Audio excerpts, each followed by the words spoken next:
fantastic. This is GT racing right now. He's got traction, he's got everything outside of both of them. Maloney! Oh, he's taken Anderson. Anderson's up top. Oh my God! Oh, big crash. Oh my goodness, half the field's going to get rolled. Second very close. These guys are want to make their way through the field very quickly.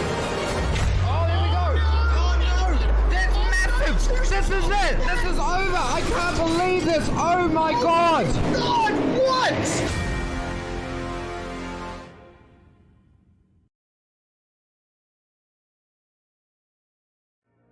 Welcome one and welcome all to virtual Phillip Island. We're here for the start of a brand new season over at Southern Cross Esports, their championship series starting up once again. We had such a great time broadcasting and covering the Southern Cross Esports summer series that we just had to go in for this one as well, their mid-year championship. We've got an 8-round series coming up on some of the best circuits in the world in the Porsche 911 RSR. And to bring it to you all live here on SimSpeed TV is myself, Reese Gardner, with Jay Kennedy alongside me and handling the production side of things. Jay, we are absolutely hyped for this.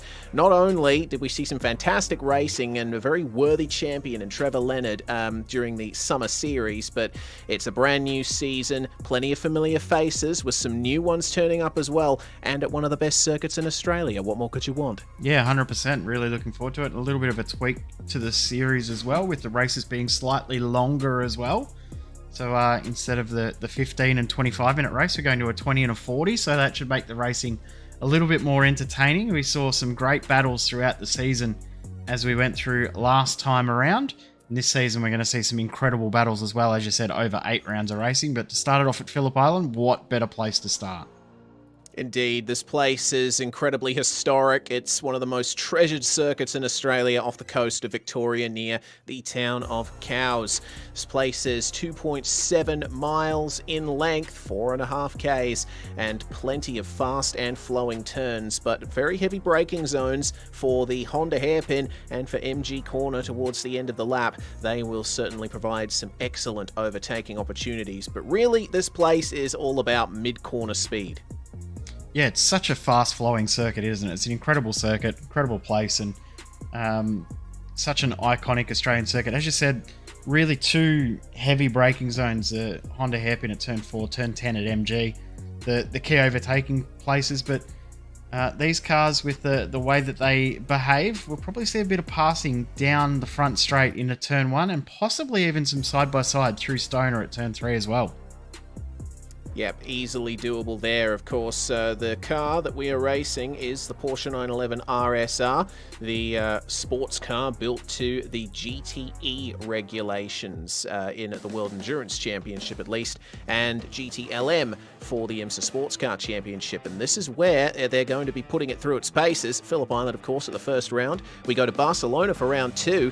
The historic layout being used for that. That should be a nice flowing opportunity there. Good thing they gotten rid of that terrible final sector at the Grand Prix layout of Barcelona. But then we go to Australia in Oran Park, and the last few rounds of the season at Okayama, Daytona, Road America, Spa, and Bathurst. What a lineup this is. Visiting quite a few different tracks to the ones we did last season, but the stalwarts are still there. Oran Park, Okayama, and Bathurst always providing really good racing. And this is how the drivers are going to be going about their night. 20-minute race 1 with a 40-minute race 2, reverse top 12, and a compulsory pit stop. The drivers are in the 15-minute qualifying session at the moment, and the fastest time currently belongs to Gianni Lutzu, who was a threat for the championship last season. And we'll have to remember, Jay, that compulsory pit stop, the drivers are going to have to be careful about when they go about it, because coming into the pits is forbidden in between the first 5 and last 5 minutes of that second race. Yeah, and it caught a few drivers out towards the latter half of last season as well, didn't it? A few drivers missing the pit window and pitting too late or pitting too early. So I'm sure there'll be some drivers that are a bit more onto it this season, and some other drivers that will probably completely forget about it altogether until after this round's complete. So I'm looking forward to seeing how that does impact the racing tonight. But as you said too, Gianni Lutzu on top of the timing sheet. Interesting to note, we don't have our championship winner from last season, that being Trevor Leonard, back for round 1, but he will return for later on in the season. And the drivers within the top 10 in the championship last season will run car numbers 1 through 10. So that makes it a little bit easier to remember who finished where in the last season of this championship. Well, that's a pretty good change, and one that's very welcomed on my end. It'll probably help me with identifying drivers, though with my track record, you would know, Jay, of misidentifying drivers. I'm sure that's going to happen a few more times both do this it, season. don't worry. Oh, yeah, of course. We're cut from the same cloth, we are. But coming into the pits then is car number 4, Gianni Lutzu. He, as I said, in the early stages of the championship, he was the guy who was challenging Trevor Leonard the closest, but unfortunately missing the round at Alton Park due to a vacation. Of course, that's a very good reason to miss a round, but some unfortunate incidents and comings together later on in the season sort of stymied his championship run, particularly at the last round at Bathurst. That's car number 27, Kyle Ridley, who is currently making his way off the pit straight, setting a 1 minute 25.6, and seems to be working out very nicely for him there. Seeing a few position changes further down the order, just saw Cameron Edwards catching that 12th place from Sam Darua, one of the newer drivers for this season. Cam, of course, one of the guys that's instrumental to this series being set up. He and the guys at V-Race Experience, very big supporters of sim racing and this series. And Rob Crisdale, a driver who has certainly shown great potential for really good results in this series. I've raced Rob in the past on other sims, and he is certainly a very fair and fun guy to race with. He is still sticking with this lap. Let's see what he can do there in car 8. He's currently in 2nd place in the qualifying standings, and all he needs to do is find a 10th, and he's got pole position over Gianni Lutzu. It's actually his out lap, so we might ride on board for this full flying lap. We'll see what he can do. As you said, he doesn't need much time. It's under a 10th of a second, the gap between 1st and 2nd. Incredibly tight times. These cars usually, especially in the real world, if you get top 10 within 1.5 seconds in the real world back when they were racing in their prime, that was a pretty good result. Well, we've got 0.8 of a second separating the top 13, which is very, very tight, through one of the fastest corners out there in Australia, let alone on this track, through Stoner, the heavy braking zone into the Honda hairpin. Does get through there quite nicely, but the sector time, not his best. He's around about half a second off his best sector, so this may not be an improvement at this stage.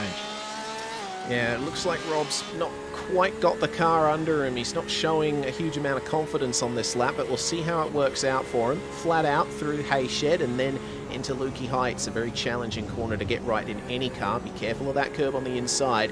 It becomes quite bumpy right in the middle of the corner, and then hooking up the brakes for MG is so hard. You have to deal with the downhill run into it, and be careful not to lock the brakes, because the Porsche 911 RSR does not use an anti-lock braking system. Looks like Rob wasn't happy with that lap.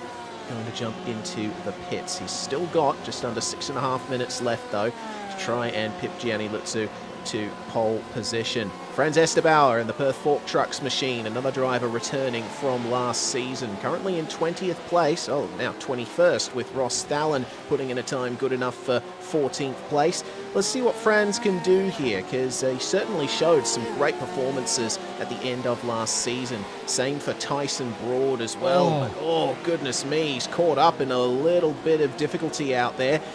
Quite a bit of traffic that the drivers are having to deal with there in that section, so Tyson's not going to get an opportunity to improve on what's 5th place for him. Interesting that he actually set the fastest first sector with that little bit of double draft he was getting through the Southern Loop and up through Stoner Corner, where the first sector time is recorded, and this is Brodie Watts. He set a personal best first sector and very, very closely matched second sector, so this could be an improvement for him. Current best is that 125.6. What's he need to improve? Not much, and he's not going to do it with that little bit of dirt at the exit of the second last corner. That's a shame. Well, he's able to keep the speed up enough that he still gets a good run through the final corner. An improvement for Trevor Hearn and Peter Biancucci, respectively, in the 949 and number 50 cars. They both just nabbed 12th place from each other, so Biancucci in 12th and Hearn in 13th. Here's Grant Johnson Another driver returning from last season, and one of a few drivers in the field with plenty of real-life racing experience. This guy is a former V8 Utes champion, a series that is very dearly missed in the Australian motorsport community. But Grant's here on the sim, and we'll see what he can do in car number 9. He's currently 16th. His last lap he set was an improvement. We'll see if he can do anything more on this lap. It looks like he's committing here to the end of this particular lap. So let's see what kind of time Grant can come up with here.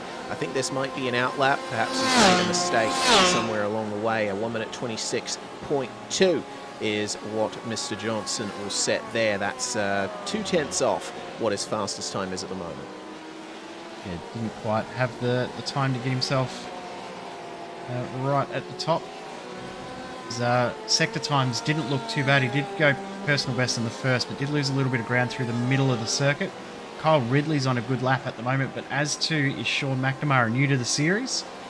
Move your driver to those of you who watch on SimSpeed TV. It will be interesting to see what Sean can do here as he comes through MG. Finish this lap. Doesn't look like it will be too bad at all.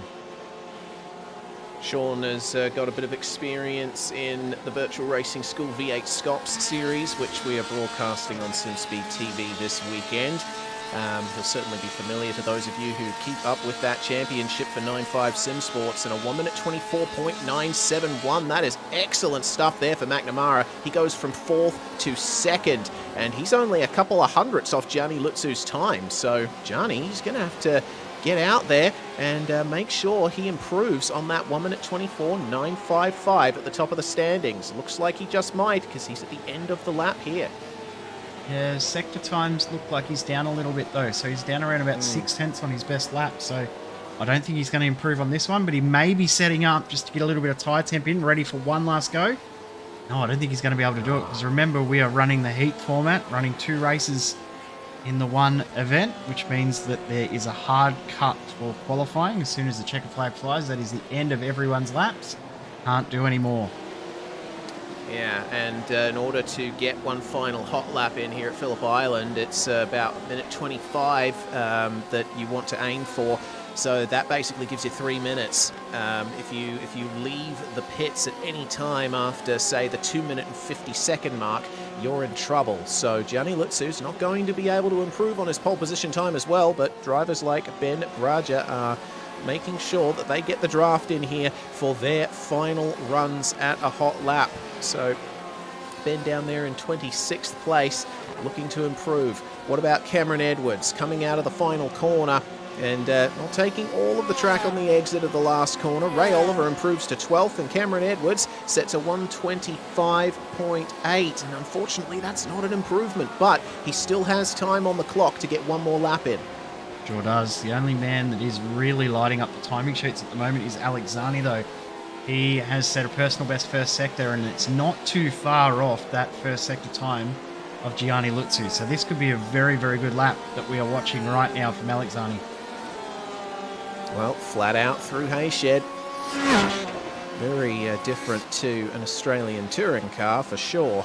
Almost have to lift through Hayshed if you get the line wrong in one of those cars, but this European sports car certainly has the grip it needs, but not on the run into MG, it seems. A little bit of a lock-up on the inside there might stymie Alex Zani's run.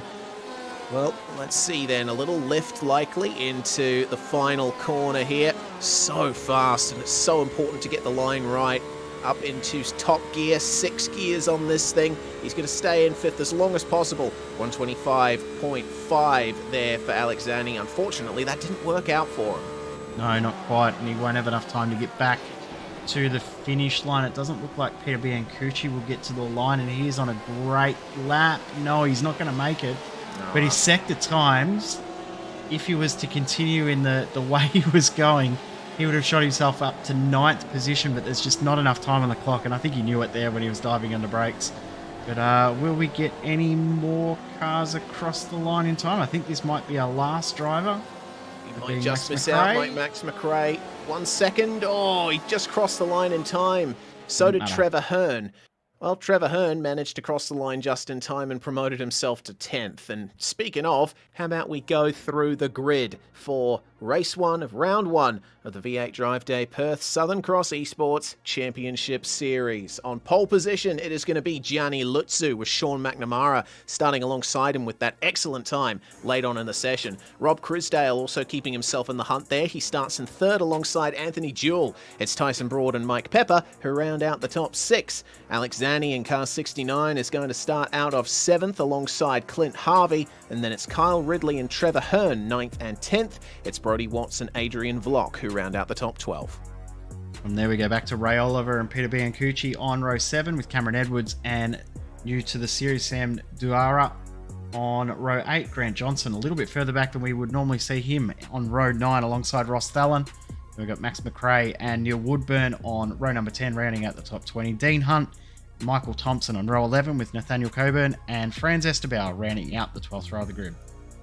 25th is going to be Joe Capone in the 111 car, starting alongside Ben Breyer, who is also new to this series. George Curry is going to start alongside John Lee in 27th and 28th, and Barry Punter is going to be the last driver to start. Keegan Sutton Baker is serving in race control here, part of 24/7 Sim Services, who is providing the race control and officiating for this series. So a reminder of what we've got in store here as the drivers line up on the grid. 20 minutes for race 1. It's going to be an out-and-out sprint for these guys, and with so many cars on the grid, this is the biggest the grid has ever been for Southern Cross Esports, at least on SimSpeed TV.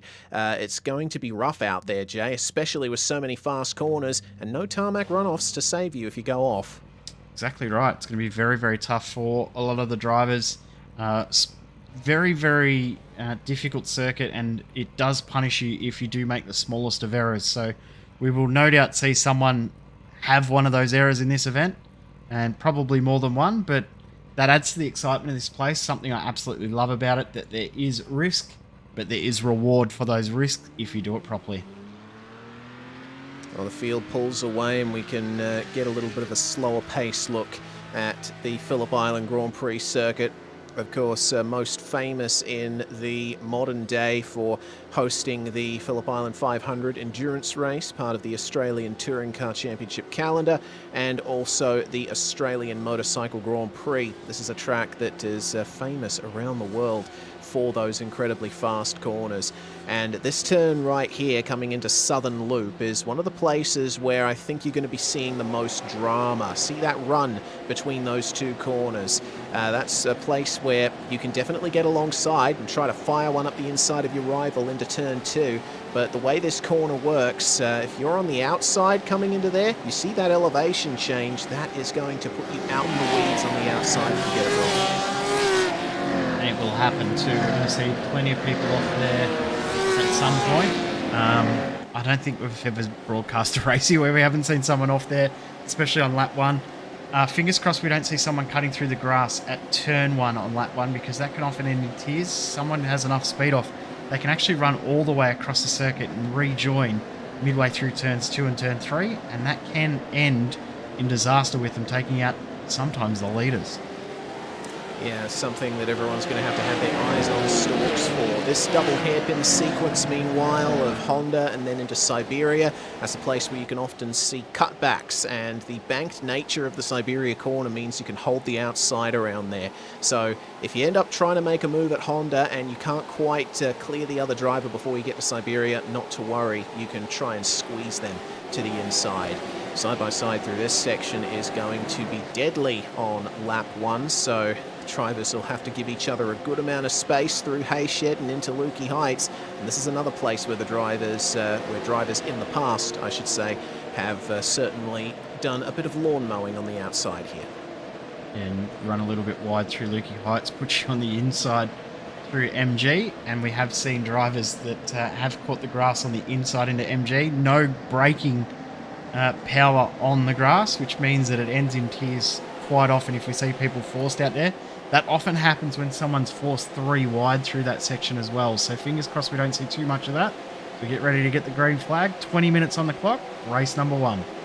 Here we go then, pace car into the lane, the iRacing pace car that is. We'll have a manual safety car if it is needed. Gianni Lutsu goes very early here as the green flag flies. We're racing in Southern Cross eSports, and it wasn't the best start for Sean McNamara. He's already fallen down to third as they cross the line. Robert Crisdale moves up into second, and it's down to fourth. Oh, Sean McNamara, that is a big incident there.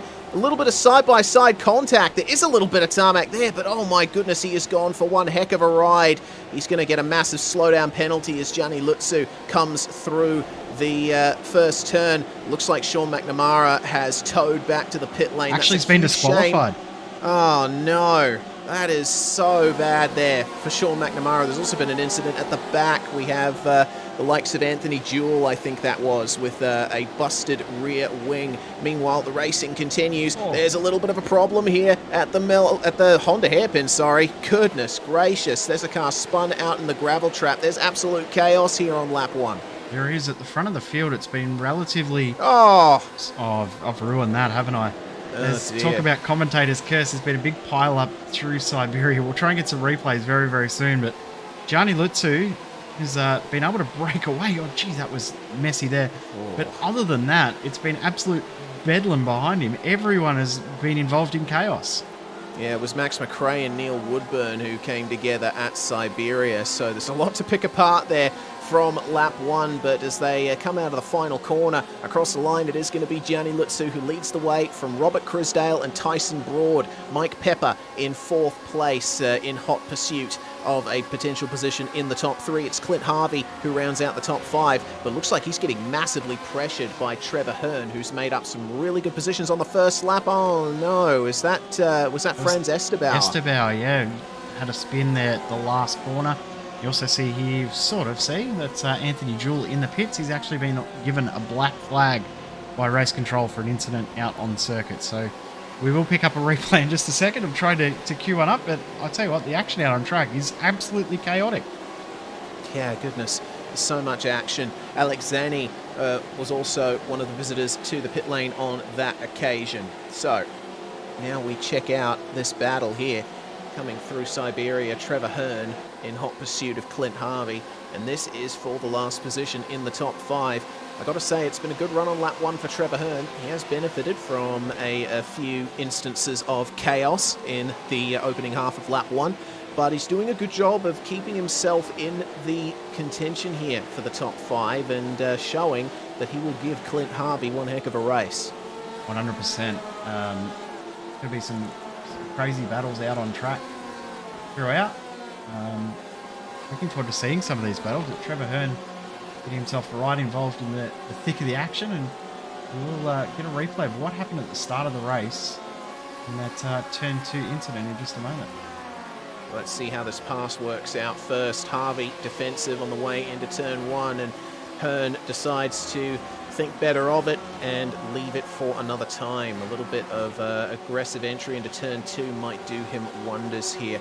We'll have to see what happens, but it seems that Harvey has enough of a run. Let's go to a replay then, thanks to our friends at Virtual Racing School. That was Sean McNamara going off, and then this is what happened to Anthony Jewell. That was Anthony Jewell, yeah. Oh wow, yeah.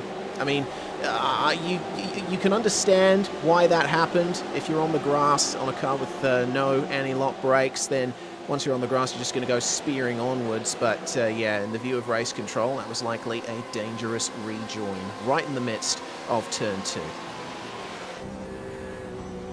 Jump on board with Tyson Broad. He's tucked in behind Robert Crisdale, not quite able to get ahead at this stage. Interesting to note though that Broad did set the fastest lap of the race on the previous lap, and the gap between first, second and third has closed up on this lap and on the previous as well. So that little bit of a gap that Lutsu pulled away with that breakaway at the start is all starting to come back to these guys right now. Let's see what lap times they set across the line. It's another, actually Rob Crisdale now becomes the fastest car on track that lap, 1 minute 25.305.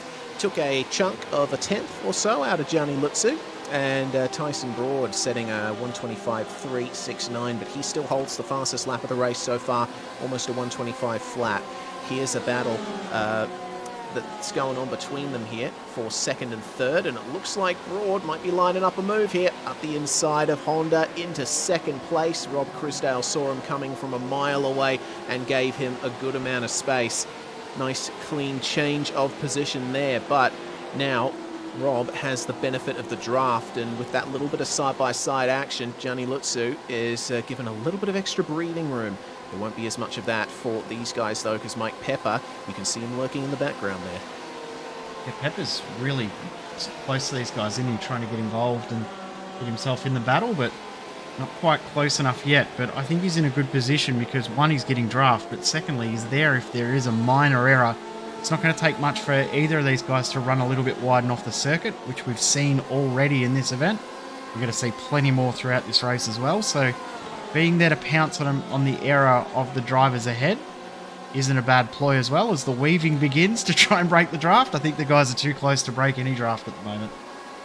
Yeah, a little too close. Rob Crisdale's going to try around the outside into turn one, but Tyson Broad with the advantage on the inside is going to have it, and Gianni Lutsu's lead is continuing to extend. It sits at about 1.5 seconds at the moment, and if these guys continue battling like they are, then that's only going to give more of an advantage to the guy who finished in 4th place in last year's, or well, this year's rather, Summer Series. And you see Mike Pepper has made up a little more time thanks to that. The amount that Crisdale backed out into turn one, it's made sure that these guys are all getting a whisper of a draft off each other, as that's a move a little further back. That's the 166 of Ross Thalen making a pass there on Adrian Vlock for 10th place.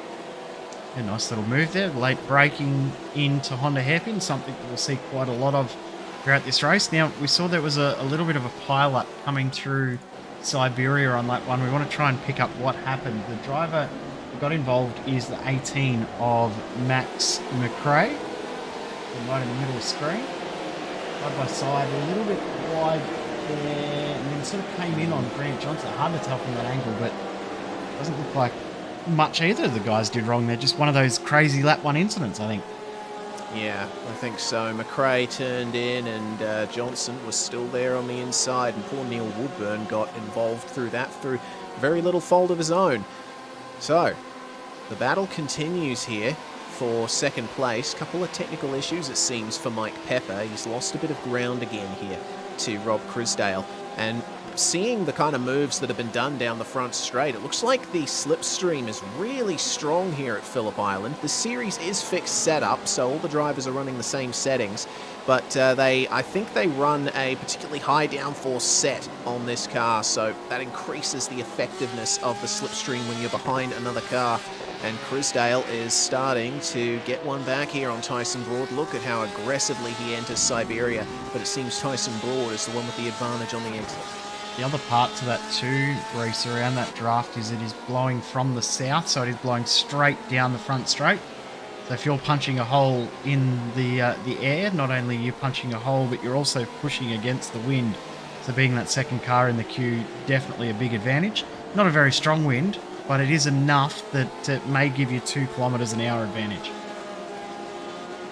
Well, that explains a lot of it there. Crisdale is closer than he's ever been here behind Broad. Let's see if he can get a move for second done into turn one this time. And let's see. Oh, okay. He was expecting Broad to weave a little there, I think. But have a look at the overspeed that he gets. That is huge there. He's going to draw alongside on the way into turn one, but he's not going to be able to get it done around the outside again. Broad definitely with the advantage there at the moment, but he's putting on a great defensive drive to the point that it's actually losing all of these guys' time on Gianni Lutsu. Gianni leads by 2.4 seconds at the moment. Yeah, and coming out of the final corner on that lap, the gap was around about 1.8 or so, so he's lost around about half a second just down the front straight. As there's a mistake there from Broad. These guys need to start racing a little bit smarter here, because if they continue to fight, they're going to cost themselves even more time to Lutsu and he'll be absolutely gone. But there's a potential that it'll bring that next group in if they work together and these guys fight. So they've got to be a little bit smarter about this. It's now a true 3-car battle for second. Indeed it is. Broad leads the way into Lukey Heights. Crisdale's almost went for it there. Got to take it easy. Mike Pepper is now right into it with these guys. Not going to be able to get any moves done for the time being. Just in other news, Race Control has given a black flag to Peter Biancucci, and that black flag has been served. It was because Biancucci turned Adrian Vlock at the Honda hairpin on lap 1, which we must have caught in the background. That's the reason everyone was so checked up, as here we go. Rob Crisdale on the outside of Tyson Broad once again. Mike Pepper needs to choose a lane. Crisdale slightly ahead on the way into turn 1, but again, he can't hold the outside. You see the difference in rubber being laid down on the racing line versus off. I think that's the reason why Crisdale hasn't been able to really get it done around the outside. There's just no grip out there at the moment, and it's not worked in his favor, because here comes Mike Pepper. Sees a door open on the inside of Stoner, but the door is rapidly shut. Crisdale might have to go defensive here, and he does. Stays middle of the road, and Mike Pepper's going to have to wait another day for this. But this is a fantastic fight. And have a look at this. This is that second group you were talking about, Jay. Ray Oliver trying to get it done on Trevor Hearn, or was he trying to go defensive versus Clint Harvey? I honestly can't tell. Probably both at the same time. He knew that if he didn't try and attack, he would have had to defend anyway. So, or would have had an attack from behind. And these guys are also going to be careful. I mean, they're trying to all get positions, but in the same breath, they've got to watch out, because that next group is coming as well. That's Cameron Edwards, Ross Dallin, Adrian Vlock. So they're all coming as well. So we've ended up taking out the leader. We've got 3 groups of 3 behind. 2nd, 3rd and 4th are in a group. 5th, 6th and 7th together, and 8th, 9th and 10th all together as well. This is fantastic. What an opening race it has been, and we still have just under half of it to go. Rob Crisdale pulls out of the draft again. Tyson Broad always left the door open on the inside. Had to make a choice there. And Crisdale, will he be able to get it done up the inside into turn 1? Broad's going to hold it. Oh, side by side on the way into Southern Loop. This is fantastic. Crisdale almost gets bumped off the circuit there. I think they were just a hair away from not making contact. But Mike Pepper, now, this is the big advantage that he was hoping for. He'll want these guys to race as hard as possible and get himself in with a chance here for a podium, as Broad keeps it middle of the road into Honda. And in the group behind, here comes Ray Oliver trying to pounce and take this spot away from Trevor Hearn. He's not quite there at the point of turn-in. And these cars seem to have a lot of grip to be able to hold it around the outside. How many times have we seen people defend on the outside, one in Honda, but also at the first corner as well? It's been great racing, great battling, and Trevor Hearn holds the spot. This is fantastic. It's bringing Clint Harvey right into it, though. Got to take it easy on the way into MG. That's going to be one of the better overtaking opportunities around here. Oh, I think there's been a little change for the battle for second. Tyson Broad, he locked up on the way into MG. That's allowed Rob Crisdale on his outside through the penultimate corner, but Broad just defending the position there. Oh, my goodness. We have to have 2 cameras here looking at everything that's going on. Oh, the battle for second is where it's at, though. Can they make it 3 wide down the front stretch? No, not quite. Crisdale has to pick a line. Pepper has to pick a line. Take it easy, boys, on the way into turn 1. And Crisdale has to yield once again. But what's going to happen here for Trevor Hearn, Ray Oliver, and Clint Harvey? Oliver on the outside into turn 1? No. Can't get it done. Or can he? He's going to try and hold it and go up the inside into Southern Loop. But Trevor Hearn just holds on to it. What fantastic racing this is. Hearn, though, running a little bit wide here out of turn 2. This could give Oliver the advantage he needs. The group ahead, they haven't done anything in regards to battling into Honda hairpin. They've decided that it's time to have a little bit of a breather and go again soon. Trevor Hearn doing a great job. Clint Harvey trying to get it done, but couldn't quite get there. What a good fight this is. And the guys behind aren't closing, because Ross Dallin's actually got ahead in that group behind. So we nearly needed 3 cameras. I don't have enough PCs for that, as there's a mistake. Oh, yep. Ray Oliver putting a wheel into the gravel out of Siberia. It's going to give Clint Harvey the inside into Lukey Heights, which should be an easy position, run and done. Meanwhile, you just saw in the background, oh dear, oh dear, oh dear, keep it off the grass, Ray. Oh, goodness gracious, just managed to sort himself out there. Cameron Edwards just behind these guys. You see him there in the background. He is fighting tooth and nail to keep Anthony Jewell behind him. And Jewell, remember, got a black flag for that lap 1 incident. So he's been trying to work his way up gradually. actually, Anthony Jewell is lapped.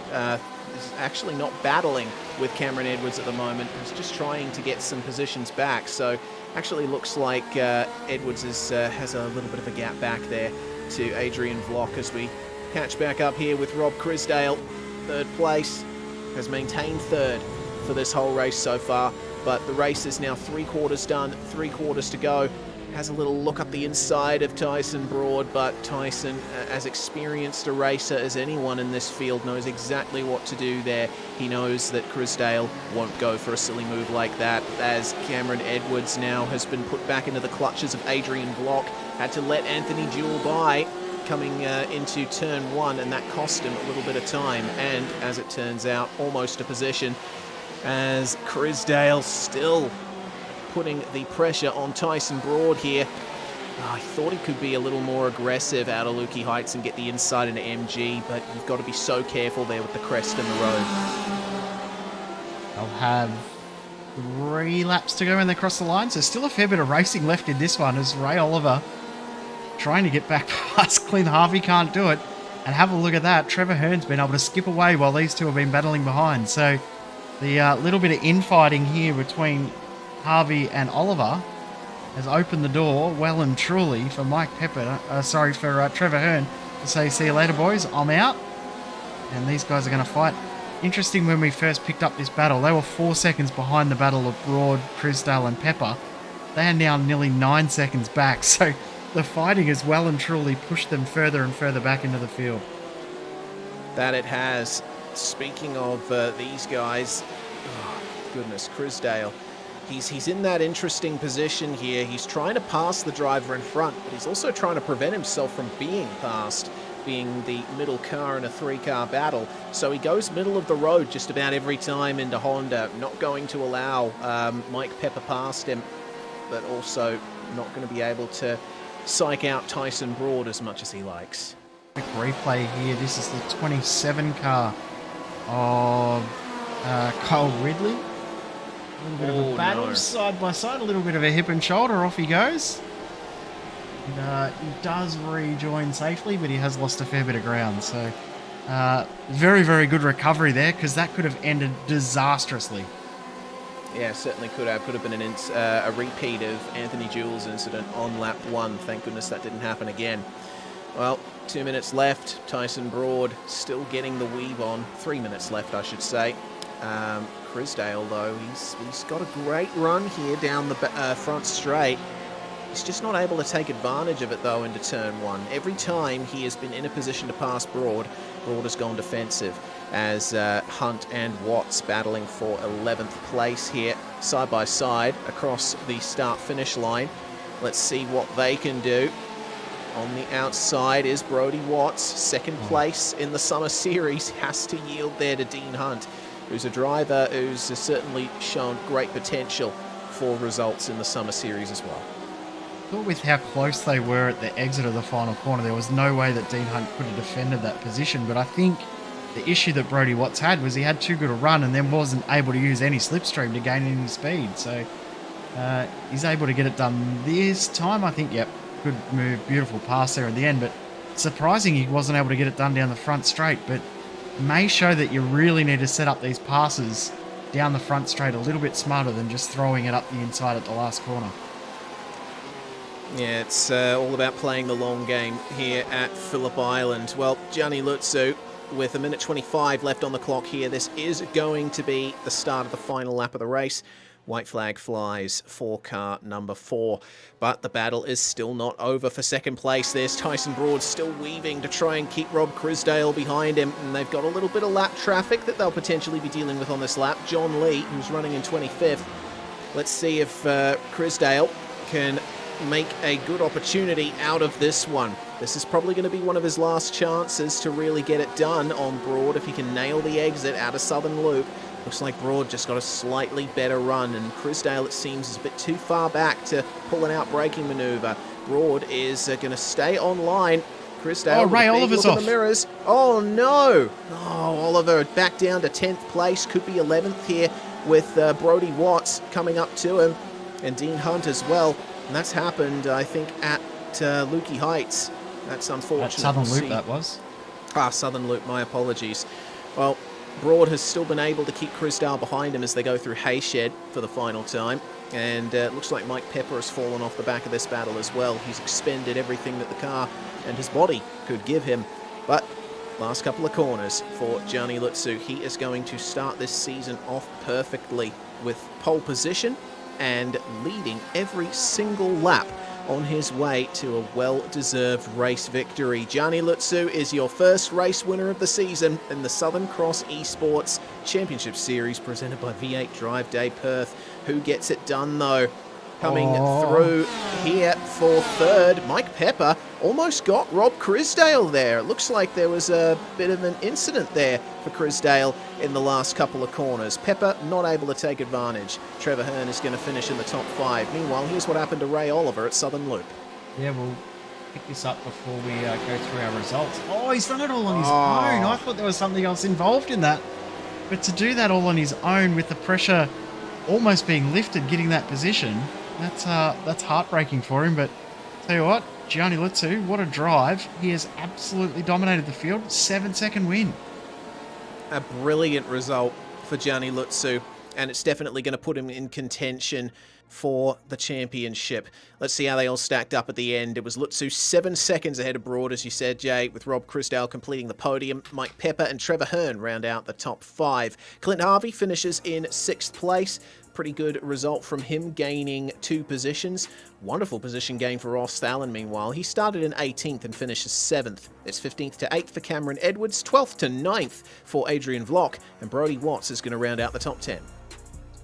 Yeah, from there we got Ray Oliver finishes in 11th in the end. He'll be heartbroken around that. One thing we didn't talk about at all was the invert of the top 12. Dean Hunt will start next race from pole position. Very, very crucial getting that 12th position in the end. Kyle Ridley in 13th position. Grant Johnson 14th. Joe Capone finishes 15th position. Peter Biancucci with a penalty still finishes in 16th position. Max McRae, who we saw around at Siberia on lap 1, finishes 17th. Neil Woodburn, Michael Thompson and Alex Zani round out the top 20.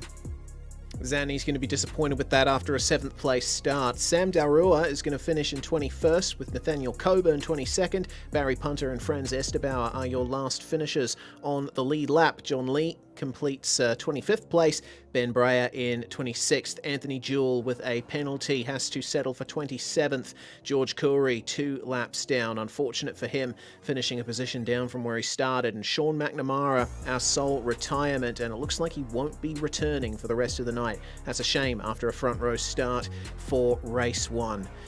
Well, before we get into the action for Race 2, we want to thank the brilliant sponsors of this series. So many companies from around the Perth, Western Australia area lending their support to this series. First off, V8 Drive Day Perth, Perth's greatest driving experience. They offer rides and hot laps in a specially prepared V8 race car. You can be the passenger or the driver around Perth's Wanneroo Raceway. Head on to v8driveday.com.au to book your laps. We've also got West Australian Automotive Equipment, specialising in everything you need for your workshop, from hand tools to car hoists and everything in between. Go to automotiveequipmentwa.com.au. Word of mouth signs as well. Pip Allen works to provide the best signs and graphics, from vinyl wraps for cars and shop fronts to laser engraving. Go to wordofmouthsigns.com.au to check them out. Of course, V-Race Experience as well, Perth's best full motion simulator experience, located in the heart of Osborne Park, using motion simulators, professional hardware and class-leading VR goggles. You can race like a pro. Go to vrace.com.au. Alliance Auto Parts and Mining Supplies, a locally owned and operated business located in Maddington, 25 minutes south of the Perth CBD.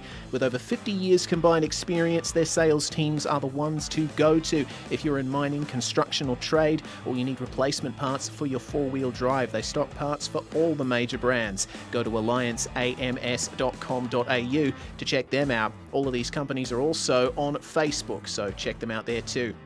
Like 24/7 Sim Services, who are handling race control tonight, an independent provider of live race control, rulebooks, officiating, broadcasting and commentary for leagues on all sim racing platforms. Go to 247simservices.com and check them out. Righto. Jay, this is going to be a fun race too, with Dean Hunt starting on pole position. I would say that Ray Oliver and Brodie Watts, this is going to be the best chance for a race win they've had in some time, since probably the mid-season of the summer series. It's going to be interesting. These new drivers have certainly mixed things up a little for the regulars. Well, yeah, very, very true. The new names mixed in with our old faithful drivers is a very, very interesting mix. But I think a differing factor is going to be very interesting for how this race will play out is the extra 15 minutes from all of our races in the previous season. Last season we had a total of 40 minutes of racing over the 2 races. This season it's 60 minutes of racing over the 2 races, so an extra 15 minutes in this one. We had 5 extra minutes in the first race.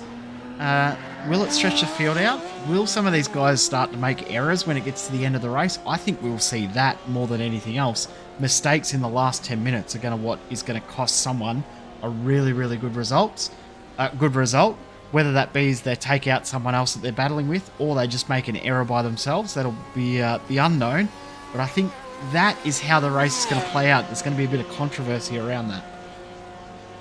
Yeah, I think there will be. Well, that's one thing that we can expect. Another thing we could expect is for potential pit stop errors as well, mixing up the order. So between the 5-minute mark and the 35-minute mark is when you have to come in for your compulsory pit stop, and you must take all 4 tyres when you're in your pit box.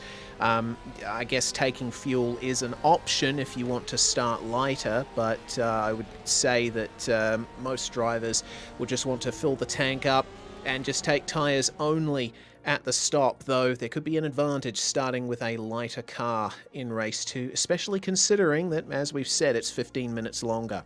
A reminder then of where we're going this season.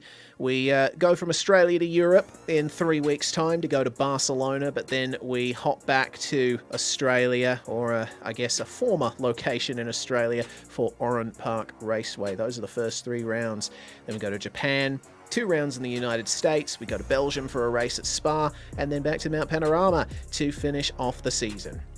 Looks like race 2 is just about to begin, so let's check out that reverse top 12. Going to be starting in pole position is Dean Hunt alongside Ray Oliver, with Brodie Watts and Adrian Vlock on the 2nd row, Cameron Edwards and Ross Thalen 5th and 6th. Clint Harvey's going to start out as 7th, with Trevor Hearn now in 8th, Mike Pepper 9th, Rob Chrisdale in 10th, Tyson Broad 11th, and Gianni Lutzu, our race 1 winner, starting in 12th. Yeah, from there it is as they finish. So Ridley and Johnson on row 7. Good to see Grant Johnson did make up a few positions in that earlier race. Joe Capone and Peter Biancucci, he'll be looking for a bit of redemption. Biancucci after getting a penalty. Max McRae also looking for redemption after being in the grass and in the dirt at Siberia. Neil Woodburn also starting from row 9. Michael Thompson, Alex Zani. Then we got Sam Duara and Nathaniel Coburn, Barry Punter and Franz Estebauer. And the last couple of drivers, John Lee, Ben Brazier, and Anthony Jewell and George Corey rounding out our field. Sean McNamara has decided to not come back in for the final race of the night. He has decided that he won't take part because he did get a bit unlucky with how that played out in that first race, to be perfectly honest. He did not deserve to get disqualified. Nothing he could have done once he was out as far as he could, as far as he was. It was always going to give him a penalty at some way, shape or form. And the fact he ended out there was not his fault in the first place at all as well. So just an unlucky night, but 7 more rounds to go. Plenty of redemption stories that can still happen. Yeah, indeed. Hopefully we see Sean McNamara back for round 2. And considering Trevor Leonard's pointed absence from round 1, I'm looking forward to seeing him back as well, and seeing if he can continue to take the fight here and defend his championship crown. But it's going to be Dean Hunt and Ray Oliver, the first 2 drivers in contention for a possible win here in race 2. Now, pit stop errors I mentioned in the warm-up. Coming into the pits here at Phillip Island is tricky because pit lane entry is incredibly narrow. You've got grass on both sides and you have to navigate a couple of turns on the way in as well. So the drivers are going to have to watch out for that. 100%. It is very, very difficult. And the other part to that is the pit cones actually come up quite quickly once you get into that section. So you find yourself getting checked up quite quickly and unexpected in some aspects as well. So there it is. Little drones decided to go for a little fly. Pit entry, you see too, you're also on the brakes, and then you've got to turn the car at the same time. So you do have to be very, very careful to pull the car up at the right point. Can end in tears, and often does. Well, we'll see how many drivers dip a wheel off into the grass on their way in there. Well, Barney's waiting with the green flag for the cars to come round. The iRacing safety car will pull into the pits momentarily, and we'll get things started here. Who is going to get the best jump? We know that Gianni Lutsu went quite early at the start of race 1 as everyone does the accelerating and braking here. And wow, that is early from Dean Hunt. He's gone before the final turn. He has really caught Ray Oliver by surprise. Oliver's going to be back in 3rd when they take the race start. Brody Watts then up into 2nd place, but it's all on behind them, side by side between Edwards and Vlock. Who's going to win out here? Vlock on the outside gives Edwards plenty of room, and they filter in, but there's almost contact there. Looks like no drivers in the dirt so far. Someone was in the dirt on the inside of the first corner. Goodness. May have been Gianni Lutsu, who's lost out big time at the start. Yeah, big time indeed. Gianni's back into 13th. He has lost 1 position out of all that. Mike Pepper. Looks like Lutsu's just taking it back from Pepper here, trying to go around the outside of Honda. Looks like he might just be able to get it done if he straightens it out. Oh, yeah. Dean Hunt. Goodness me. He is really mired back here, isn't he? Back into 4th place. Adrian Vlock has really made some moves here on the first lap, hasn't he? Definitely has. He's been able to get himself clear and ahead. Dean Hunt's now back to 4th position. Just got shuffled a little bit wide. And then from there, found himself all the way back. But yeah, that was Gianni Lutsu, who we saw in the dirt at the start of the race. He did pick up a couple of spots very early on, but lost all of that advantage straight away. So not the best of starts here for the race 1 winner, but... Oh no! Grant Johnson! Oh dear! Grant! No! That's on the run down to the final turn there. Well, there's no chance that he'll be getting into the pits from this point. Remember, we've got to wait until we've got 35 minutes remaining before drivers can start coming into the pits. Here comes Adrian Vlock to take 2nd from Ray Oliver at turn 1, but Oliver's going to defend, gets a better exit round the outside and keeps 2nd place there. So he's gotten that back. Good stuff there from Ray Oliver, but now Brody Watts has almost a second's worth of lead, so Oliver is going to have to drive very hard here to try to catch back up. And what he needs is for Adrian Vlock to not fight with him, otherwise they won't gain that time back. You see Robert Crisdale up the inside there of Dean Hunt, so that's moved done. Another position lost for Hunt. Tyson Broad also through on Ross Thallon as well. Let's have a look at how that played out at the start though, because when you see this race, your heart will go in your mouth. Gianni Lutsu almost ended up in the fence. All right, let's keep an eye on this then. Looking at Lutsu. Oh my goodness. Yeah, that was contact with was that Johnson? Yes. Yeah, wow, okay. Everyone was very lucky to get away with that. But ever so slight contact at high speed down the straight can really play havoc with these cars. Lutsu was very lucky to hold on to that. Well, he's managed to, and he'll continue to try and work his way forward here from 11th place. As we check out another virtual racing school replay of what happened to Grant Johnson later on in the lap. Oh dear, contact out of the 2nd last turn. I wonder if race control are going to take a look at that one. Yeah, who was? That was Gianni Lutsu actually that made contact in the rear. So, this could end very, very badly for our race 1 winner, because that was fairly heavy contact there. Yeah, pretty heavy indeed. We'll get another view of it here on board from Gianni Lutsu. There's Johnson up ahead. Johnson maybe... he lost a bit of speed. He was already spinning. He was already spinning before the contact, so he might get away with this. As up the inside here is Trevor Hearn coming through on Gianni Lutsu. Something he was trying to get done all race 1 when he was trying to close up that gap. Couldn't quite get there. And the leaders from race 1 are not making inroads like we were expecting they would. Yeah, this has been a very competitive race too, with Lutzu now on the outside of Phillip Harvey as they come through Hayshed up the inside into Lukey Heights. Should be able to get it done. And oh dear, wow, Harvey ended up having to go wide there. That gave the opportunity to Trevor Hearn, but these guys just can't leave each other alone after their titanic battle in race 1. Hearn's going to get it on the run out of the final corner, but Lutzu, he is skipping away. He is carrying some damage though to his car, so it shall be interesting to see if Lutzu can hold on and try and gain more positions. I gotta say though, as these guys come down to turn 1, oh goodness, there's just so much going on at the moment. We've got this battle we're looking at on screen as, oh dear, that is contact, and that's Alex Zani, I think, that has gone off the circuit. Is this going to be a safe re-entry? He's still going quite quick. Oh, there was just a gap just in time. That was very lucky.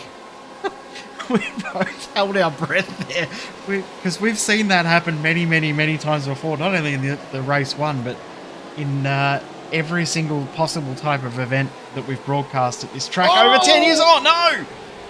That's contact between Adrian Vlock and Robert Crisdale. Oh man, that's a shame for Adrian. He was doing so well, but he moved across to try and take the racing line into Siberia, and Crisdale was still there. Yeah, race control will definitely be looking at that one right now, but how will they adjudicate that one? That's going to be the interesting question. But for me, I think from that first look we had, that that may be considered a racing incident, or just as much a part on Vlock as anyone else in that incident. Yeah, it seems that way from my perspective, but we are not the ones in the race control box. We're just the guys who shout over the action. Yeah, we just yell. Here's the replay on the right-hand side of the screen. You'll see Vlock come across, but Crisdale, well, I mean, he could have gone onto the curb, but really, with the aggressiveness of that move to the right, I don't know what Crisdale could have done to avoid that.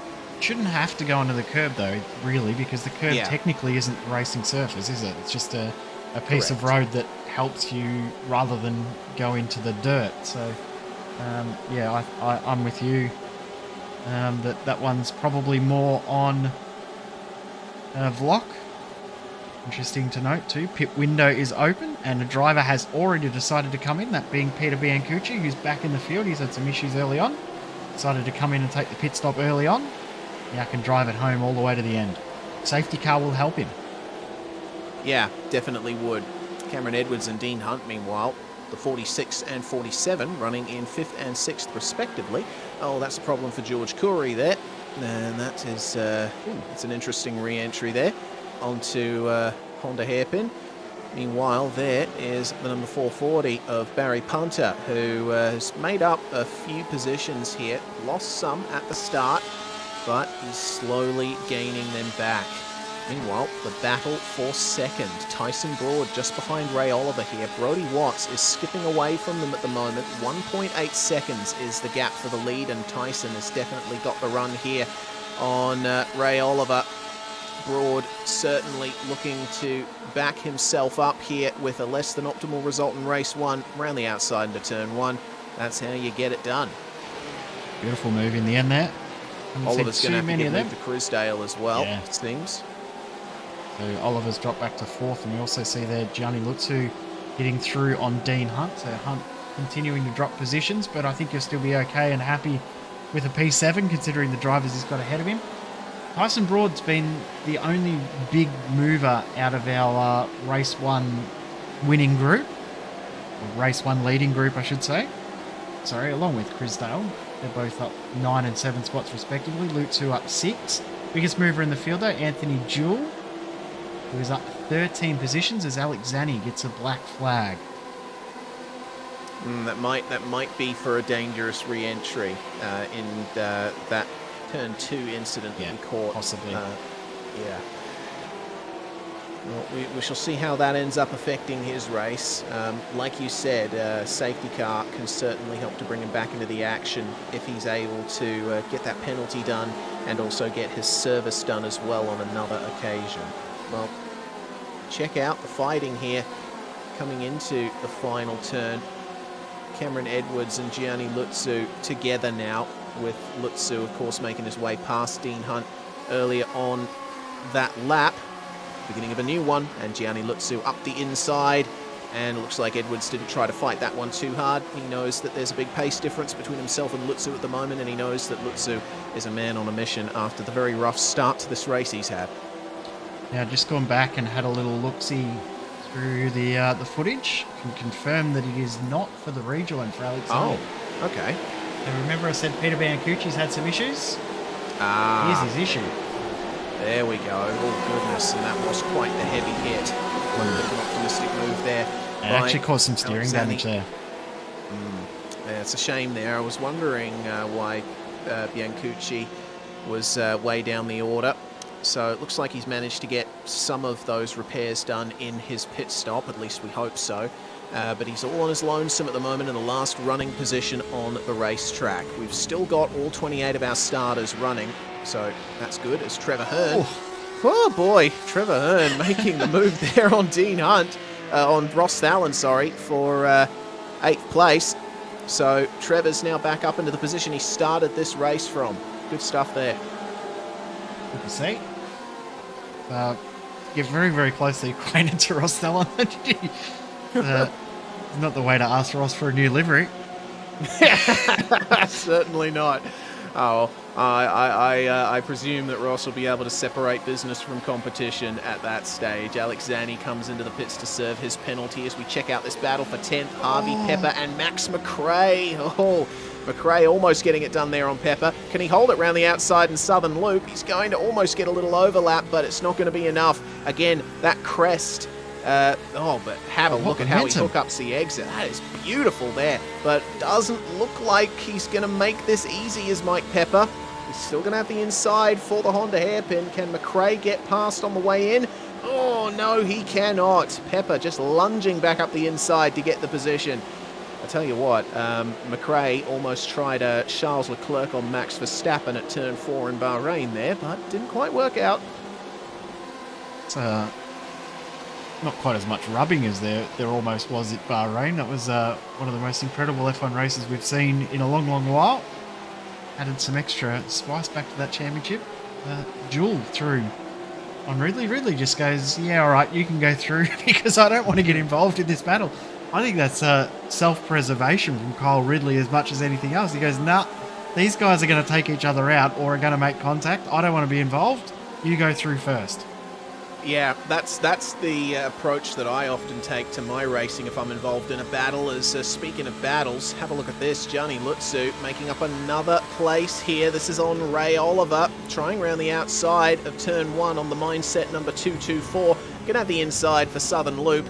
Dives up the inside there and gets it done. So Gianni Lutzu, well, I mean, with still half an hour left in this race, could he potentially be in contention for a race win? Dean Hunt, meanwhile, has gone off at Southern Loop and doesn't look like there was contact involved. Looks like he just went in too deep as Lutzu has to defend from Oliver.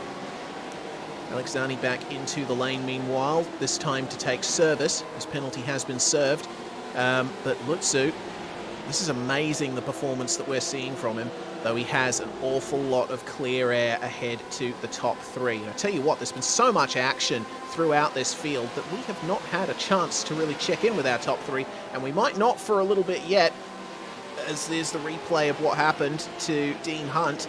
We've also seen that Clint Harvey has had a big off as well. I saw him tumbling down the timing sheets. So a couple of drivers suffering more to that too, Race.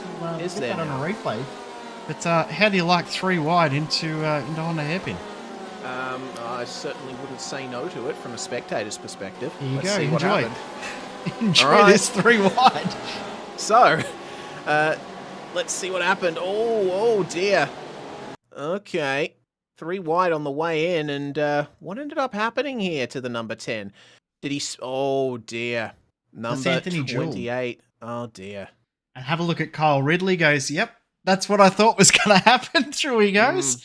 And gains 3 spots without getting involved in any contact. Go back to the front because it is on for the lead. Robert Chrisdale has closed in that gap that was out to around about 1.5 seconds and takes the lead away. Wow, fantastic stuff from Rob Chrisdale. He has put on a masterclass drive this race, but Brodie Watts is not going to let him get away with it easy. Gets the lead back on the way through Siberia. What can Crisdale do here to try and get this position back? Right on the bumper now, Brody Watts through Hayshed. Oh, fires up the inside into Lukey Heights. That's a bold move, but it doesn't look like it's going to work out for him. Watts is going to maintain momentum around the outside, and Tyson Broad is still right there to take advantage if something happens. Crisdale has to go wide in MG, has to back out of it a little, and there goes Tyson Broad into second. Wow, what a battle this has been. What a race this has been so far. Incredible fighting the whole way through. Brody Watts has got the lead for now, but you wonder what position he's going to drop back to at the end of the lap once these guys come through, or whether he'll lose a spot and come on back through. Well, he's going to lose one. How long till he's got it back? Could be a lap, could be nothing more than a few seconds, but it looks like a lap is going to be more likely there. Watts just letting Tyson Broad go, seeing that there was not much sense in fighting it too hard into turn one, because that would have brought Crisdale right into it, and it would have resulted in them likely coming together. Meanwhile, this is the battle for 10th with now Kyle Ridley, as you said, Jay, playing that game of just staying behind and letting the drivers in front come together. Now sees himself in 11th place, up 2 places. But Anthony Jewell is now still the biggest mover in this field. Fantastic stuff as the number 27 has to make way there for Max McRae. Oh, doesn't give much room on the exit though, does he? No room at all, and back through. Now we're going to go back. We're going to go and have another look at that incident that we just saw, because this is on board with Jewell. We'll see how much of this incident is actually caused by him, or whether there's not much to it. I'll tell you what, first look we're like, well, that's all on Jewell for coming through, but on second look, doesn't look like he's done too much wrong. Yeah, it looked like Clint Harvey was trying to cut under to get the move done on the driver in front, and Anthony Jewell was just taking the racing line. Not much to say about that, I think, but this is big. Now we're starting to see drivers come into the pits. First of them, Gianni Lutzu. Anthony Jewell joins him, as does Max McRae. Yep, pit stops well and truly happening now, as we're almost halfway through race 2 of the evening. As Brody Watts makes a mistake through Southern Loop, and he's going to lose a spot to Crisdale. Broad now out to a second lead. Crisdale trying to close that back. Oh, I tell you what, Whoa. that was a lot closer than we thought that might be. Yeah, goodness, and Brody Watts is unfortunately going to run really wide in Honda and lose a little more time to Crisdale as a result. Goodness me. These guys are racing incredibly hard for the first race of a brand new season here at Southern Cross Esports. What more drama is there going to be? We're only 3 minutes away from the halfway point of this race. Oh, there's been a big incident at Honda. Oh, that's We've got huge. Flock, Johnson and Dara all involved. We'll try and pick up what's happened here, but there's all 3 of them have been involved, and Flock's been involved as well. Oh, man. That is a huge shame for those guys. We'll update on the pit stop times. Meanwhile, Anthony Jewell and Max McRae have decided to come into the pits, and it seems that McRae has the second fastest pit stop time of the night. Crisdale in. Rob Crisdale in. Yes, indeed. So this is going to be an interesting response. Crisdale, one of the fighters in the top 3, as we get another view here of... that is optimistic. Oh, so that's Grant Very Johnson. optimistic from Grant Johnson. Yeah. Then, is there another car involved? I'm sure there was 4 cars involved, but not picking it up, thankfully. Oh, Brody Watts has gone off the track. Yeah, I just noticed that myself. I saw him lose out in positions, then I looked over to my other screen and saw him in the gravel trap. Goodness me. Well, that's a big change. Brody was well in contention here for the race win.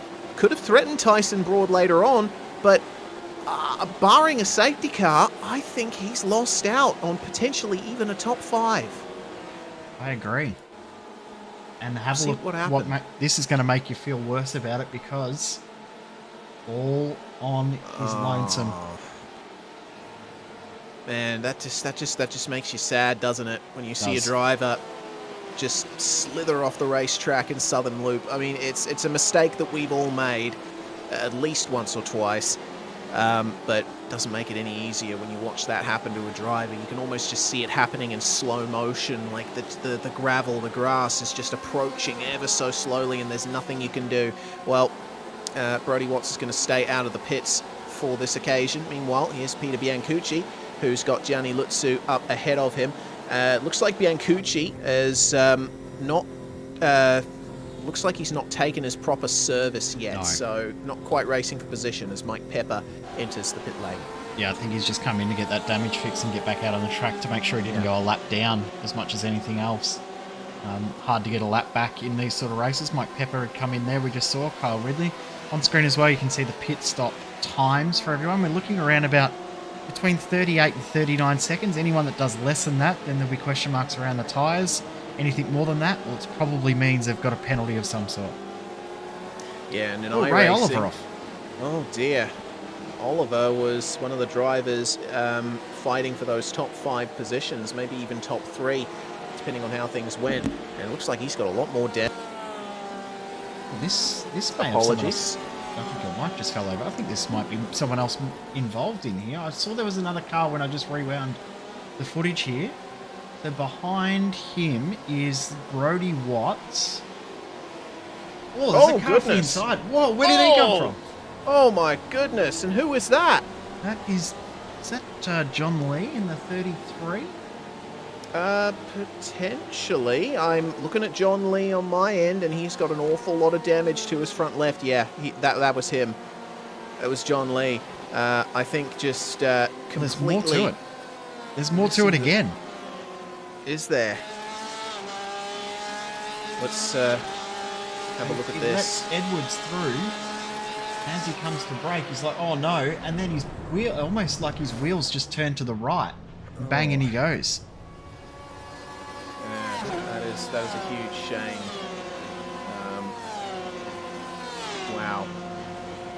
Well, both of us have known John for quite a while. He's not a dirty racer, so he'll be feeling heartbroken that he's been involved in someone else's incident there. So, unfortunate to see, but just the nature of these beasts sometimes. Oliver's in, Watts is in, Broad is in. Broad's away. Where's Gianni Lutsu? A little bit too far back at this stage. Tyson Broad will maintain the lead of the race. Or will he? This is actually going to be quite close. Oh, it certainly is. I'll take that back. Nope, falls down to 3rd. That pass there from Lutsu just getting through on Crisdale is for the effective lead of the race. Huh, well, there we go.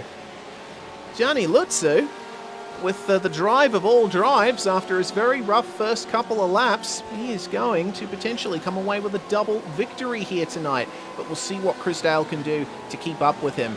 Now, Tyson Broad and Rob Crisdale will have learned from the last race. They probably won't want to run side by side too much, lest they let Gianni Lutsu get away from them again. Now, Tyson Broad came out, he's around about half a second behind these guys. I'm going to break his heart. Pit lane transit time. Half a second, the difference between Broad and Lutsu.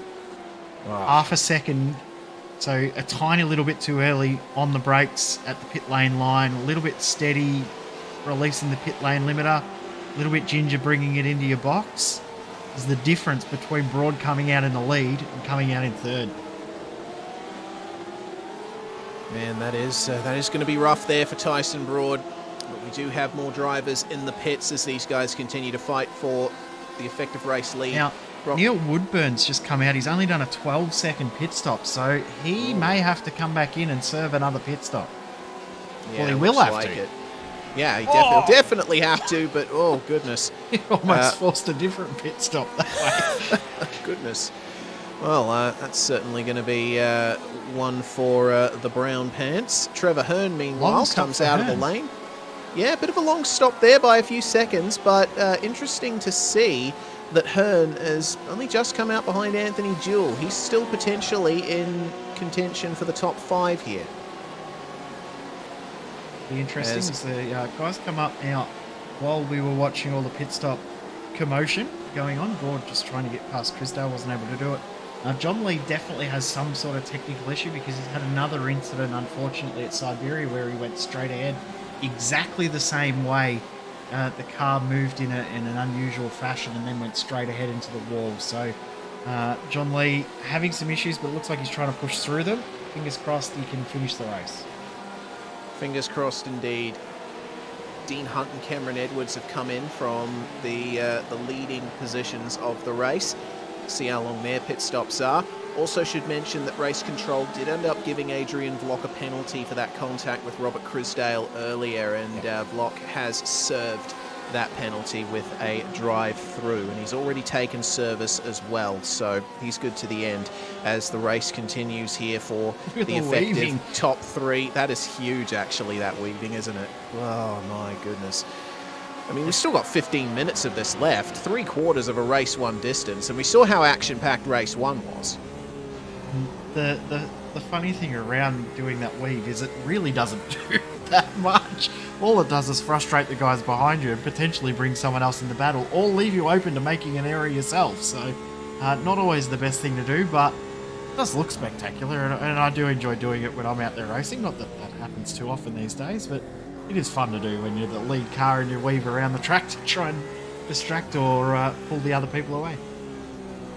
Yeah, I think I would probably be more of a Kimi Räikkönen, really. While everyone's weaving around me, I'm just cruising in a straight line. I won't play your games. Evidently, all of these drivers are wanting to play the game, and definitely working to our benefit here as spectators, because this is really entertaining to watch. I've really been enjoying this. Bit of a lock-up just in front of these guys, as jumping into the pits is Michael Thompson from the race lead for his pit stop, and Franz Estebauer follows him in. So, as we like to say here on SimSpeed J, the field is cleansed. Well, technically it is. We've still got a couple of drivers that have to come in and make a second pit stop, because we know that the pit lane times that they've used, this is getting messy, is not enough. Main one being Neil Woodburn in P1.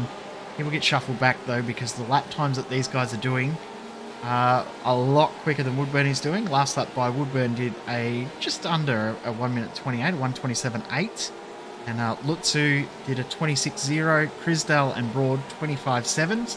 So by the end of this lap, this 3-car battle will be a 4-car battle. And my pop filter is not cooperating with me at the moment. I'm very sorry for that, as that's a big lock up there for Gianni Lutzu coming into Honda. Tell you what, he's been given a heck of a race by Crisdale and Broad here. Yeah, they're running side by side, but Lutzu carrying the damage that he's sustained in the first few laps, probably not racing to his full ability at the moment. He's still keeping these guys in with a chance at potentially stealing this win from him.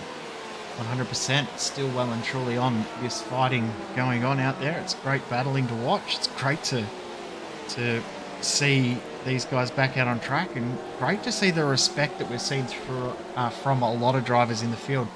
A few black flags coming in. John Lee's received one. No surprise that he's received a penalty for that contact that we saw earlier. I mean, 100% wasn't intentional, but doesn't mean that you don't get a penalty for doing it. Also, a penalty's come in for Sam Dwyer as well for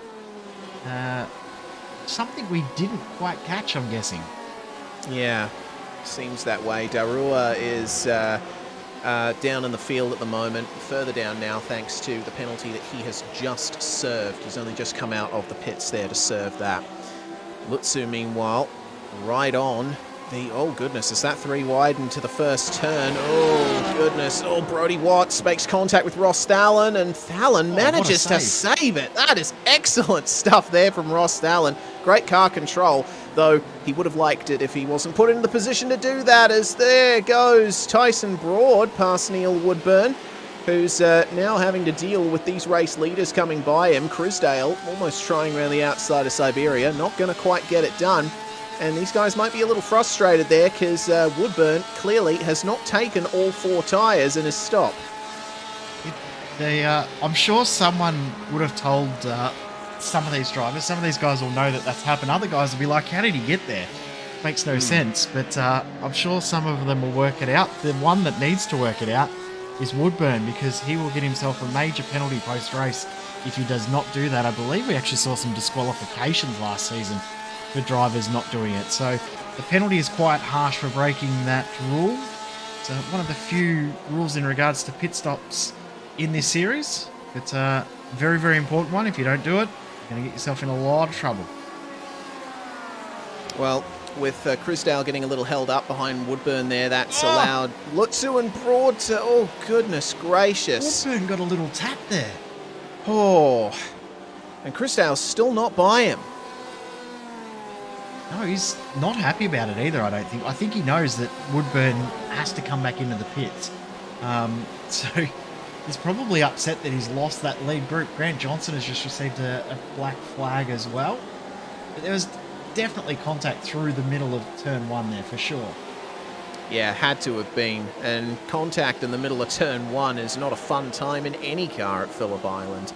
Well, now, Crisdale, now that he's free of Woodburn, he can start putting down fast times again. But considering that Lutzu and Broad are now so far ahead to the tune of about 2.7 seconds, it's going to be difficult for Crisdale to make that up in the final 10 minutes. Here's the onboard then from Crisdale here as he tried to make his way past Neil Woodburn. And, oh, okay, that explains it. Goodness gracious me. Oh, I was tempted to say a few things that we can't repeat on the broadcast thanks to that. Crisdale trying up the inside of turn 1. Just a little bit of a touch of the grass, and Woodburn very well held, I have to say, but it is on for the lead once again here on Live Pictures. Tyson Broad is not letting Gianni Lutzu get away. 100%. This is well and truly on this fight. Great to see that we've got such an intense battle for the lead once again. Tell you what, there's some other battles going on here too. Jewel and Hearn side by side. We saw Trevor Hearn in race 1 trying to make all sorts of moves. Not able to do it, but shout out to Anthony Jewel. Currently plus 22 positions in this race. Didn't have a great race 1, did not go his way at all, but I tell you what, he's made up for it in this one. Absolutely, he has. Great performance and a big turnaround from race 1 for Anthony. This will be a well-earned top 5 finish for him. That is, if he can keep Trevor Hearn behind. Now, this battle for the lead, Broad tried on Gianni Lutzu at Honda Hairpin, but he was round the outside, so he couldn't quite get it done. Nonetheless, he's still keeping himself within a car length or so of Lutzu around most parts of the circuit. Will this be a potential move into turn 1? I don't know if you want to be in the lead at turn 1. I don't think turn 1's actually been the best block to make passes, has it? We've seen lots of side-by-side, but at turn-in, it seems like guys, if they're not quite close enough, lose a little bit of grip or something, because something seems to happen with the car. They all are backing out of it. But you want to be up as far as you can, because if you do get up far enough, you can maintain the outside. So it's a real strange one. I'm wondering whether that's something to do with the wind, that, you know, when the other guys are pulling through the corner, the wind is affecting the cars in a strange way. The wind has picked up a little bit from earlier, but not a huge amount. But yeah, it's strange how much movement there has been in this race from guys at turn 1, but turn 4 definitely has been the best place to make moves. But there's been a few messy ones at that point too. Yeah, they have indeed. It's been a dramatic night of racing to start off the Southern Cross ESports Championship Series. It's still on for lucky 13th position. Clint Harvey, who is trying his best to make up positions from his big losses earlier on. Currently trying to keep Dean Hunt behind him, and Hunt is still trying desperately here to hold on to his position. He's fallen down the order massively after starting in second place. Actually first place, my apologies, pole position in this race for Dean Hunt, but it's just not gone his way, has it? I remember we saw him have that little error earlier on as well, so that definitely didn't help. But yeah, pace-wise, back in about the same position as he was at the end of race 1, so it did settle on, and he did do a good job of defending his position when those guys were coming through, but they did mob him at one point as well and made it very, very hard for him to maintain any pace, forced off line. And this track is very momentum based, as here comes Broad through on Lutzu. Wow, round the outside of turn 1 that was, and a spectacular move indeed. Can Lutzu get him back at turn 4? We'll have to see. Lutzu's going to have the outside then coming into the Honda hairpin. Will he be braver on the brakes? Well, him and Broad are pretty even. Lutzu is going to try and cut back under. Oh no, he's going to hold the outside. He's going to have the inside for Siberia now. Can Broad fire it in a little more aggressively? Yes, he can. But, oh, it's slight bit of contact.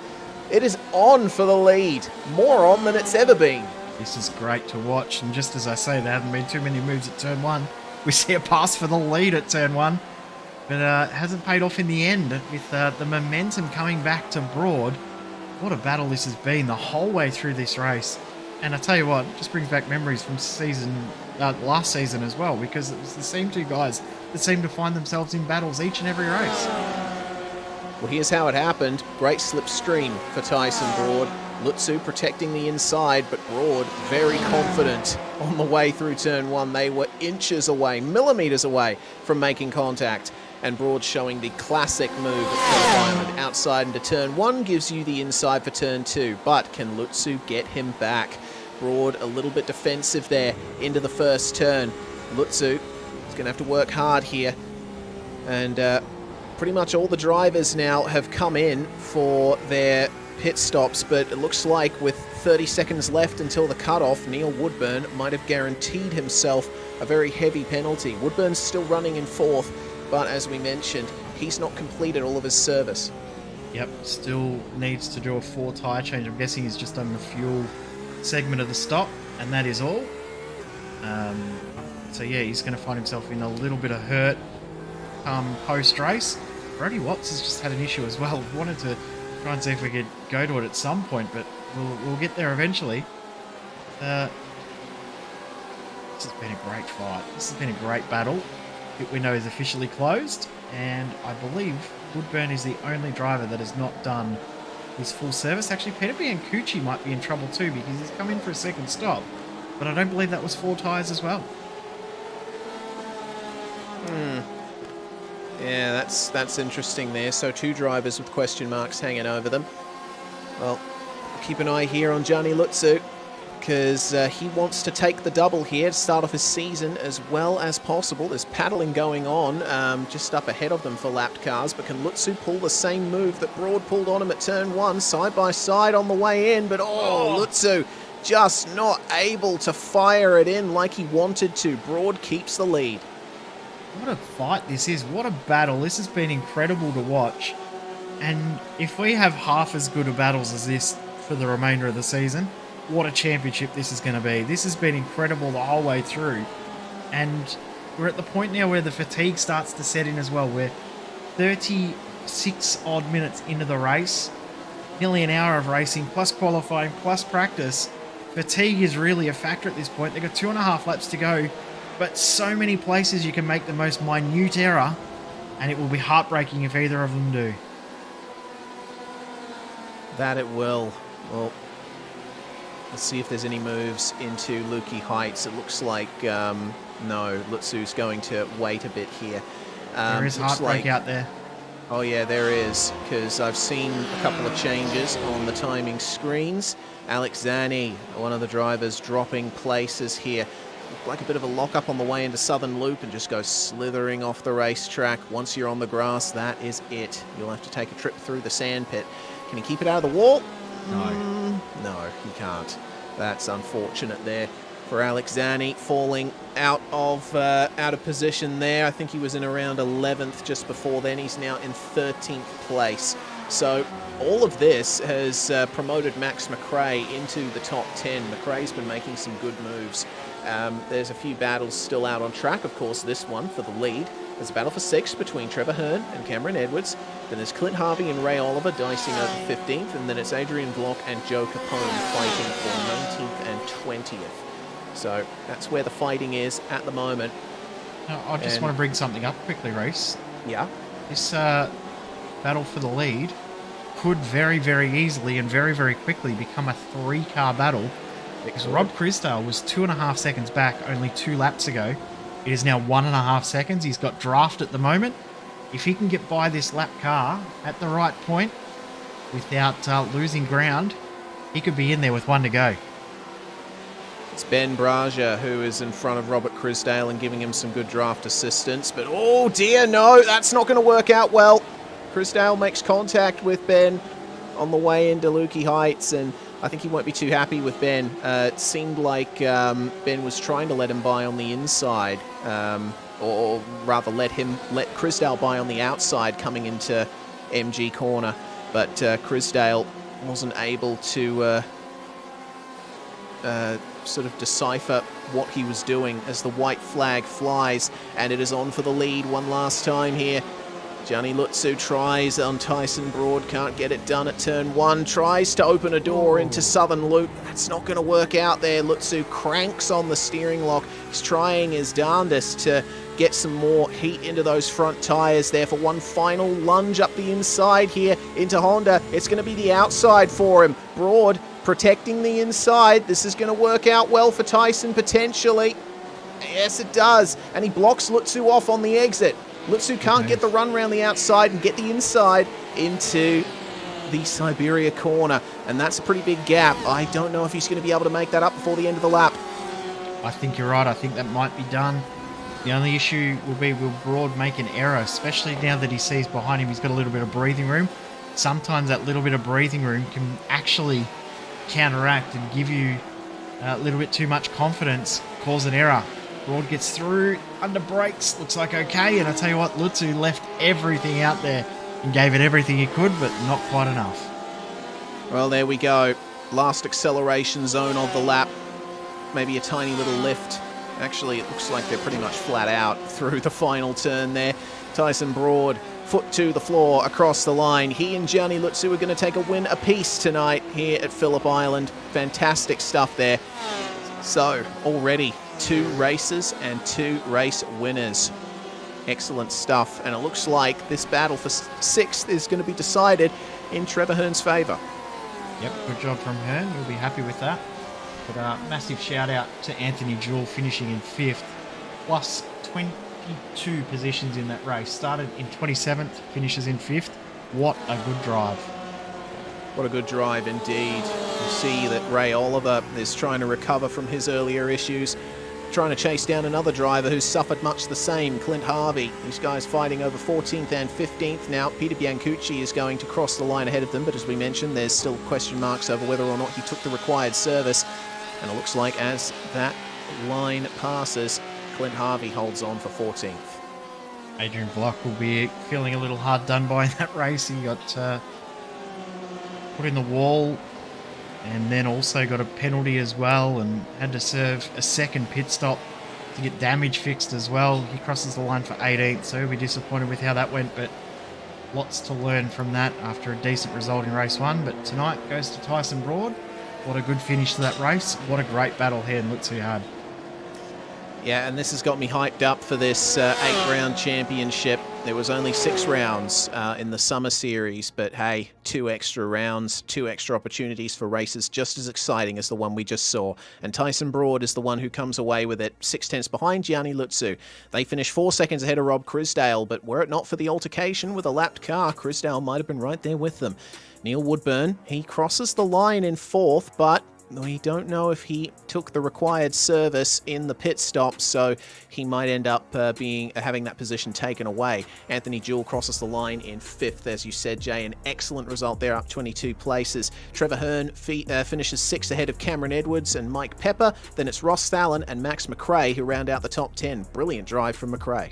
Yeah, 100%. Great result there for McRae, plus 7 positions from where he started in that one. Brody Watso and also Dean Hunt. Dean Hunt starting on pole, finishes 12th. Brody Watts starting in 3rd, finishes in 11th position. Peter Biancucci, another question mark. Maybe okay, may not. We're not 100% sure around the pit stops there for him. Clint Harvey and Ray Oliver, good battle to the end, but they'll be wishing that it was a few more positions up than 14th and 15th for those guys. Thompson finishes in 16th. Pretty quiet race from him from our perspective, but 16th is a decent result with Kyle Ridley, Adrian Vlock, Joe Capone and Nathaniel Coburn rounding out the top 20. Alex Zaney with a late error unfortunately misses out on a good position in the top 20. He'll finish just outside it. Franz Estebauer gains 2 spots and will put the Perth Forks Trucks car into 22nd. Grant Johnson unfortunately getting a penalty over the course of the second race. 23rd place for him. It was a slightly better race for George Curry than the last one. He was 2 laps down in race 1 but finishes on the lead lap in race 2, gaining 4 places. Then we got Sam Dowra and Ben Braja a lap down. John Lee 2 laps down with unfortunate technical issues and a penalty, and Barry Punter 3 laps from the end, unfortunately calling it there. So That is our field, and my goodness, I'm looking forward to having a chat to these drivers because what a race it was indeed. First off, we've got Tyson Broad in here with us. Congratulations, Tyson. That race too, that was a titanic battle between you and Johnny. Yeah, it was. Yeah, I knew that it was going to be difficult, especially with how much slipstream impacts around here. And I was just like, I ain't backing off, so you either got to back off or we're having a crash. Yeah, it's quite the circuit here at Phillip Island that can allow those kinds of moves. Did you find it difficult to pass around here with all the fast corners, particularly in the first sector? On the straight, it was actually like relatively easy to get by, obviously because of the draft. Into Honda as well, it was, I wouldn't say easy to get by, but it wasn't hard to get by either. Well, a win and a second place for you in the first round of the season, and you and Gianni Lutsu looking like the main championship protagonists here at the start of the season, but when Trevor Leonard comes back, that'll be a very interesting three-way fight. Yeah, I have no idea what happened to Trev to make him not want to do this. I thought he'd be back to defend his crown, but that puts him 1 round behind, but last season I was 2 rounds behind and still managed to finish 7th, so... Yeah, indeed. Well, this could work out even better for you this season. Before we let you go, Tyson, anyone you'd like to thank? Just my eSports, the series organisers for putting on a great series, and you guys for broadcasting. P2 and P1 for Tyson Broad tonight. It was P1 and P2 for Gianni Lutsu, who joins us now. G'day, Gianni. That was quite the entertaining round to start off the season. Hey Reece, yeah, cheers. It was, definitely an interesting race in the second one, that's for sure. Obviously we had a really good run in the first race and got a good start off first, and just sort of went from there and gained that big 7-second gap, which did the job for us. And then, in the second one there, we unfortunately got a bit in a little bit of a tangle, let's say, at turn 1, and that sort of pushed us down a little bit more, but then just at the end there, Tyson was really quick on the younger tyres that he had. Obviously we tried the undercut today, but it worked, but obviously it wasn't enough to get the first, but still good points for second, and good way to start the championship. Certainly is, and you might be able to get that championship crown that you unfortunately missed out on during the summer series. What are you thinking about the next track on the schedule, Barcelona? We're running the historic layout, which should work very nicely with these GT cars. Yeah, definitely Barcelona. I've been looking forward to when I saw it on the calendar. So let's see how that one goes. But it would definitely be an awesome layout for these cars. I've done a bit of F3 and all that sort of stuff in that car, on that track. Sorry. So. Looking forward to it, and it should be another good round of points, hopefully. Well, before we let you go, Gianni, anyone you'd like to thank for your double podium here tonight? Yeah, obviously a big thank you to the new team sponsor, Racecraft Simulations. They're my new team sponsor. I've been running with them in F3A series. Big thanks to Johnny and all the team at Racecraft for assisting me tonight, and look forward to an awesome season with them, and hopefully we can take home the championship and hopefully the team's championship with the awesome team we got. Yep, good stuff there for Energy Motorsports here in round 1. That's Gianni Lutsu, second place on the road in race 2. It was a double third place, meanwhile, for Mindset's Robert Crisdale. Rob, it was quite the interesting run for you there, involved very hard in the battle for P2 in race 1. Yeah, some awesome racing with those 2 young whippersnappers out there. Obviously, I love Phillip Island. So it was pretty good to race side by side. Good, clean racing. No hard bumps off the track or anything like that. So it was pretty awesome. Yes, and you were almost on the verge of getting involved in the battle for the lead in race 2, but for an altercation with a lapped car at the end. What was your view on that? I just think he didn't know which way I was going. I think I went right, he went right. Then I just seemed in that second race, I just got twice I got the lap cars in the wrong spot, so it took me a lap to get past Neil, and then I got the last one, so that was that. So them's the breaks in racing, so away it goes. Way it goes indeed, but still, you come out of this with a double podium, which should certainly set you up for a good championship run. Do you think you'll be able to get a few race wins this season? Bloody hope so. I don't know. I'm on the wrong side of 50, Reece. So I'm up against these young bastards. So who knows? Anyway, I'll see. I'm going to push hard as I can. So we'll see. All right. Well, we wish you the best of luck on that, Rob. Anyone you'd like to thank before we let you go? Look, obviously thank the guys at Southern Cross to put the series on. Down under ESports, the team, mindset, core engineering, Lux Performance, Hazmat. I think that's about it, I think. Oh, and Blue Stampede. I better mention that. It's my wife's business. So, yeah. Thanks to them. Thanks very much for joining us, Robert Crisdale. Third place getter in both races tonight. Jay, that was a fantastic opening round of the season. I'm really looking forward to Barcelona now. A nice long straight, which should result in plenty more slipstream battles, but a nice flowing final sector that will put these drivers to the test. 100%. Looking forward to it. And I must say, how good is it to hear the respect that the three guys that we had in for a chat all had for each other in that racing too, which is really cool to see. But yeah, Barcelona always provides some great racing. One of the coolest newer additions to the iRacing roster of tracks, I should say. And looking forward to seeing how it does play out. It's going to provide a brilliant amount of racing. The draft into turn 1 is going to be incredible. And if the wind is in the right direction, it's going to make it even more exciting. Well, you'll be able to catch that on May the 11th at 8:30 p.m.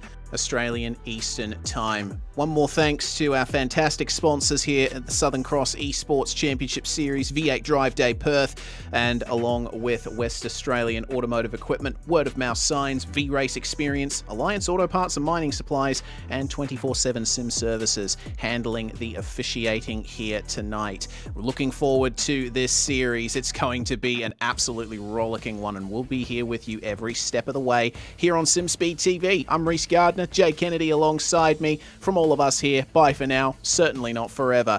Make sure to catch us for V8 Scops action later this week.